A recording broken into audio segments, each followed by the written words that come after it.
Okay, back again with another first impressions. And let's open this up. I got my nice cool 7V. Let's see if that's enough. Oh, we're gonna need some more here. Okay.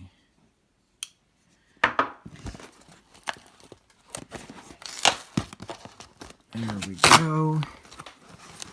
Oh boy.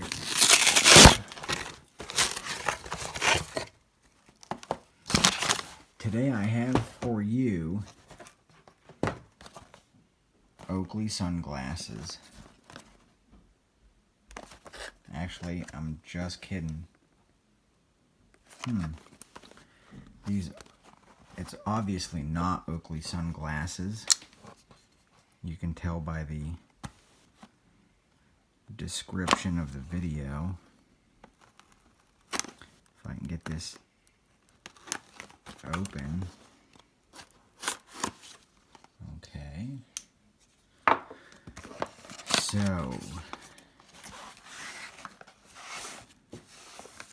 for a minute there I was like, what the heck? Did I actually get Oakley's? Get this out of the way. I got a cool bag anyway, Oakley bag, that I don't need. So here it is, the first time that I have had a real Emerson karambit. I did do a video a long while ago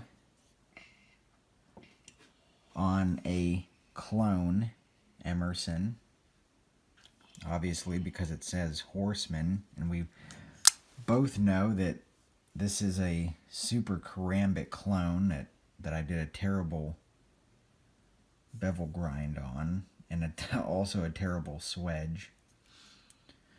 But before we get into all of this, the first impressions here really is that this seems like it's going to be more pocket friendly. And I really am liking that blade. And from the looks of it, the bevel, I really like a bevel that has no scratches, and I like I just like a clean satin blade, you know. And I'm not worried about how sharp it is right now. I can dress this thing later. But it looks good. It feels, obviously you don't hold a karambit like this, but my hand does fit here okay. You know, holding it the way that you should hold it, it fits really nice. But let's compare it with the clone super karambit. If we can fit them both in the video, we'll try to go pivot to pivot. And you can see just how much bigger, if this is, you know, the same size as a real super karambit. I know clones are pretty close, but okay, we'll get this super karambit out of the way. And I've also got a Fox. What model is this? 478 clone. It's a clone. And I like this Fox. The super karambit I just completely quit carrying because it's too much. And I carry it this way so that when I pull it, I turn it and flick it out, and that way I'm holding it in the right direction. And the ring gets in the way, this chews me up. And I was looking for something to be more pocket friendly. I really don't carry this one all that much either. And I'm really not a big karambit person. I see the self-defense aspect of a karambit. Oh, listen to that secondary detent. Nice. It's got the nice back spacers. See, what I was afraid of was getting it and it have just those ugly pins. I like those standoffs better. I said back spacer, I meant it's got the nice standoffs. And I don't like the pins on this clone, just them ugly looking pins. So if I don't carry karambits much, why did I get this? Honestly, I got this because I want to bolster it. I think it would look so cool to be bolstered. It's got drilled and tapped on both sides. A lanyard hole, but you'd probably never put a lanyard on a karambit. So it's a really, really cool piece.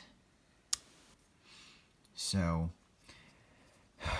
my impressions of this thing initially are, it seems like it's going to be small enough. It's perfect. You know, it's perfect for what you're going to use it. It's got plenty of blade.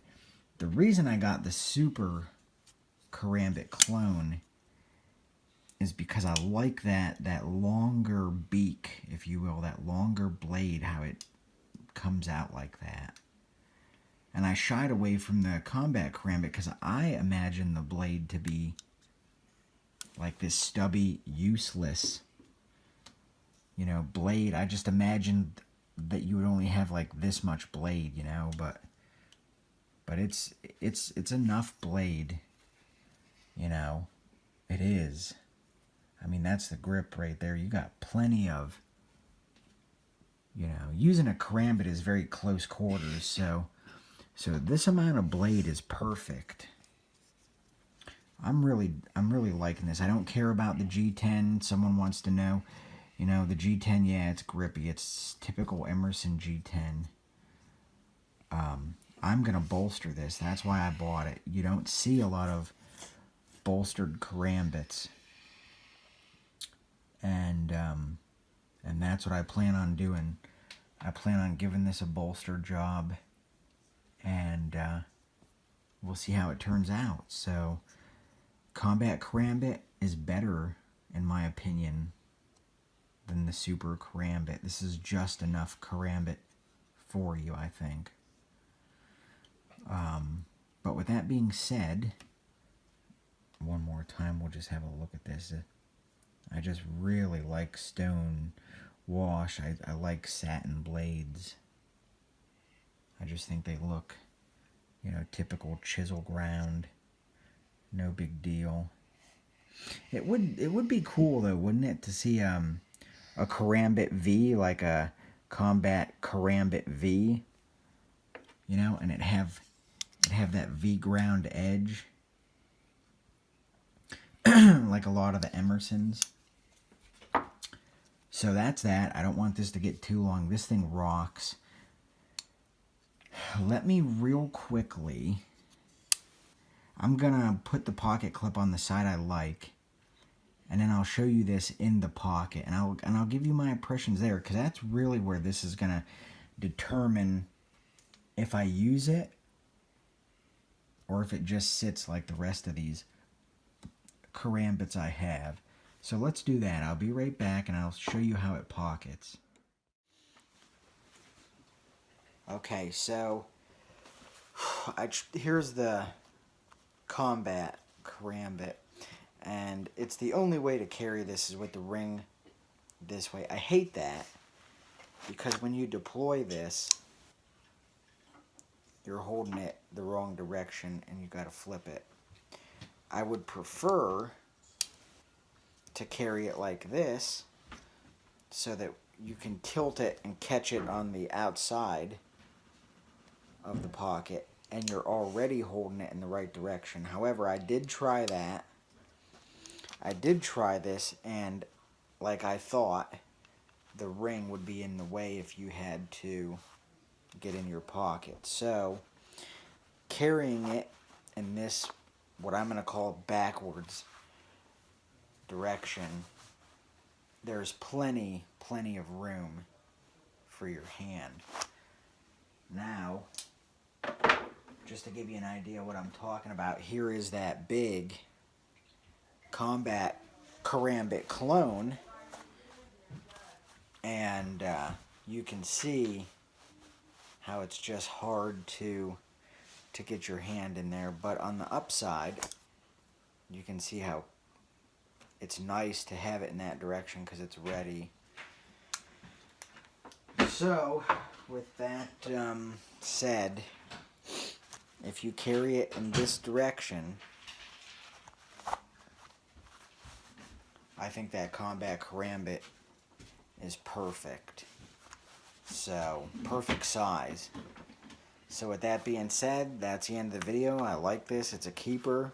I'm going to use it. I'm going to carry it. So, there we go.